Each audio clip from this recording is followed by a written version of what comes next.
I'm coming to you today with our Deluxe cooking blender. I love this thing. Today is about making smoothies. I'm going to show you. We have a full family size pitcher, and I make a lot of smoothies in this when I'm making them for more than just one person. And when I have leftovers out of that smoothie, instead of throwing them away, I put them in either an ice cube tray or our herb keeper, and I just freeze these in the fridge or in the freezer. And then when they're totally frozen, I put them in a bag and I reuse these so I'm not wasting anything. But today I'm going to make a single serve smoothie. So I'm going to show you how easy this is to use our new smoothie cup. You put the adapter on the base, super simple. I have water filled up to here, but you kind of learn the way you like your smoothies and what you're putting into them. I've got my protein powder mix. Now, not everybody does that, but I love protein powder in with it. Some people use milk, some don't. I'm using a spoonful of yogurt. Gotta love my yogurt. I take frozen vegetables out of the freezer. And today I'm doing some nice blueberries. And you will learn if you want to use fresh fruits and vegetables, you use a little more ice with it. If you're using all frozen like I am, then you really don't need the ice because it's going to be pretty frozen.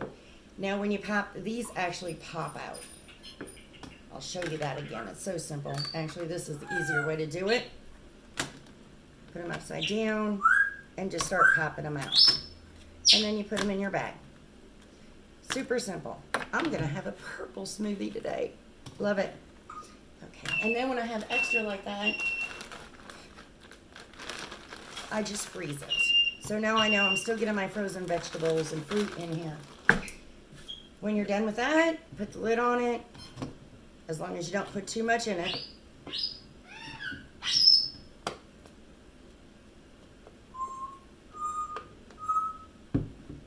I can't get the lid on right today. That's called nerves when you're turning around and doing a video. You're going to put it in and you're going to lock it. You heard that little beep.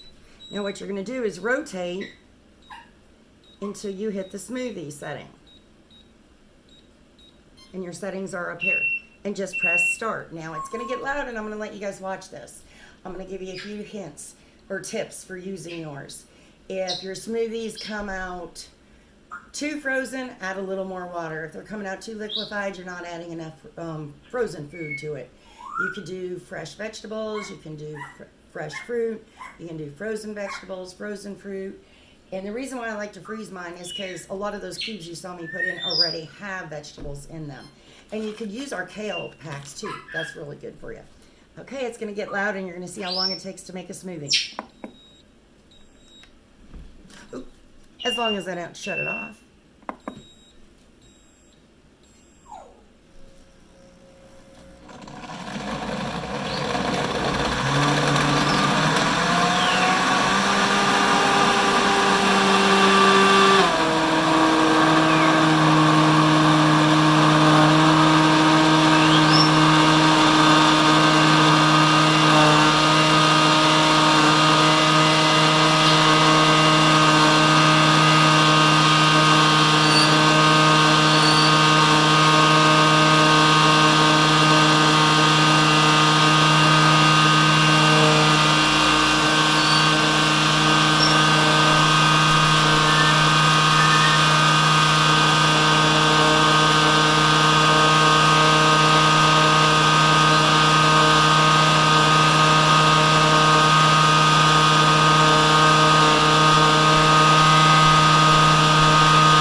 That's it.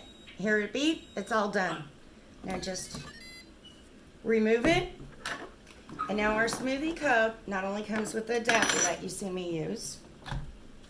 That's super simple. The blade. It comes with the lid that goes on top and its own straw. And if you're taking it for later, the lid actually closes so you don't spill anything out. Now this one's a little too watery for me. I normally make mine a lot thicker than this. Comes with another lid to pop it and its own straw, so perfect timing for it. That's how easy, simple it is to make a smoothie with it.